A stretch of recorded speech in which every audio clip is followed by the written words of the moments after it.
मैं छत्तीसगढ़ मातारी और विधानसभा के पावन धरा को मैं प्रणाम करती हूँ। माननीय अध्यक्ष महोदय जी, आप सदन में मुझे प्रश्न पूछने का पहला अवसर दिया, उसके लिए बहुत चलिए, बहुत आपको भी बहुत बहुत बधाई। आपका पहला प्रश्न है सदन में, बधाई आपको। क्या माननीय खाद्य मंत्री महोदय जी से मैं निवेदन करती हूँ, पूछना चाहती हूँ, क्या माननीय मंत्री महोदय जी यह बताने की कृपा करेंगे कि Chhattisgarh state civil supplies corporation limited द्वारा कुल कितने प्रदाय केंद्र संचालित किए जा रहे हैं? क्या संचालित हो रहे प्रदाय केंद्रों में प्रभारी के पद पर नियमित कर्मचारियों को पदस्थ किया गया है? यदि नहीं, तो ऐसे कितने प्रदाय केंद्र हैं जहां पर नियमित कर्मचारी पदस्थ नहीं है? पदस्थ कर्मचारियों का नाम, पदनाम, प्रदाय केंद्र पदस्थी के तिथि, जिलेवार प्रदाय केंद्रवार जानकारी देवे। माननीय अध्यक्ष महोदय, प्रश्न चूंकि जिला राजनांदगांव और खैरागढ़ का है। राजनांदगांव जिले में 5 प्रदाय केंद्र है और खैरागढ़ जिले में 1 प्रदाय केंद्र है। माननीय अध्यक्ष महोदय, मेरा दूसरा प्रश्न था, नियमित कर्मचारियों के मुख्यालय एवं जिला कार्यालयों में पदस्थ कर्मचारियों के नाम, पदस्थी, दिनांक एवं पदस्थ स्थापना के कारण की जानकारी देवे। हर्षिता जी, जो प्रश्न आपने किया है वो मंत्री जी उसका जवाब लिखित में दे दिए।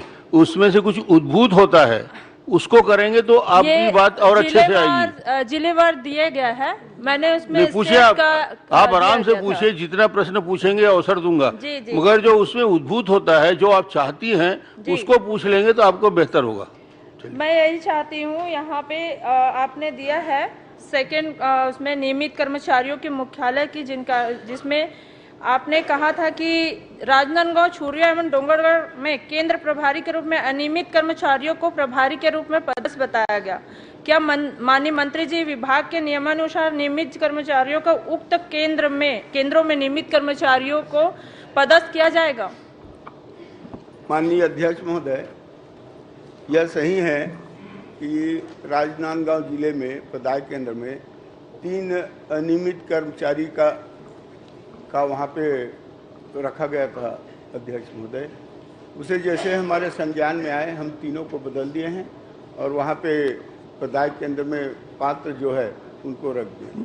चलिए, आपकी बात पूरी हो गई। नहीं, तीसरा क्वेश्चन अभी बचा है, जिसमें मैंने पूछा था, क्या सहायक प्रबंधक एवं प्रबंधक को छोड़कर अन्य किसी पद पर पदस्थ कर्मचारी अधिकारियों को जिला प्रबंधक के पदस्थ किया जा सकता है? यदि हाँ, तो पदस्थ करने का कारण जिला प्रबंधक के पद पर पदाधिकारी कर्मचारी का नाम, पदस्थी, दिनांक, पदस्थी स्थल की जानकारी देवे।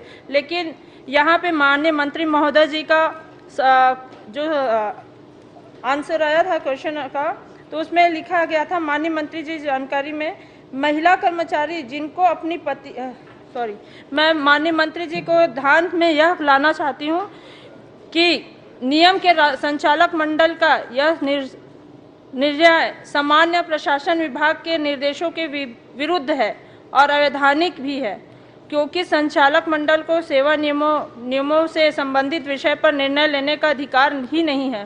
सेवा नियम विभाग के द्वारा अनुमोदित होने से दूसरों या कि सामान्य प्रशासन की भाग के एक परिपत्र के अनुसार यदि किसी रिक्त पद पर उनसे नीचे की श्रेणी के अधिकारी को प्रभार देने की कृपा करेंगे। यहाँ पे आपने एक चलिए। माननीय अध्यक्ष महोदय, एक संचालक मंडल का निर्णय हुआ था। माननीय अध्यक्ष महोदय, ये 26/4/2005 को उसकी 14वीं बैठक में निर्णय हुआ था। उस निर्णय के अनुसार निगम प्रबंधक आवश्यकता अनुसार लेखा संवर्ग के अधिकारी को स्वतंत्र रूप से किसी भी जिले में प्रभारी जिला प्रबंधक के पद पर पदस्थ कर सकता है। इसी के हिसाब से माननीय, चलिए ठीक है। माननीय मंत्री जी, आपसे मैं पूछना चाहूंगी, एक महिला कर्मचारी जिनको अपनी पति के स्वर्गवास के उपरांत अनुकंपा नियुक्ति प्रदान की है, जो छुरिया प्रदाय केंद्र में प्रभारी बनाकर पदस्थ किया गया, तो माननीय मंत्री जी, निवेदन है कि आपकी सरकार महिलाओं के हित के लिए कार्य कर रही है, तो उक्त महिला पारिवारिक जिम्मेदारियों को ध्यान में रखते हुए जिला कार्यालय का निकटतम प्रदाय के केंद्र पदस्थ करने की कृपा करेंगे।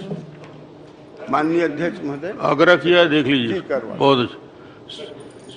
डॉक्टर चरणदास महंत जी के स्थान में श्री लखेश्वर बघेल 2 प्रश्न करेंगे आप महंत जी के बदले में। ये तो इनके पार्टी निर्णय करेगा। मैं तो सिर्फ प्रश्न करा सकता हूँ। आप अनुमति देंगे सामने बैठ के खड़े होकर भी वो प्रश्न कर सकते। वो स्थायी तौर पे गायब है, आप स्थायी तौर पे बैठ जाओ। वो भी समय आएगा।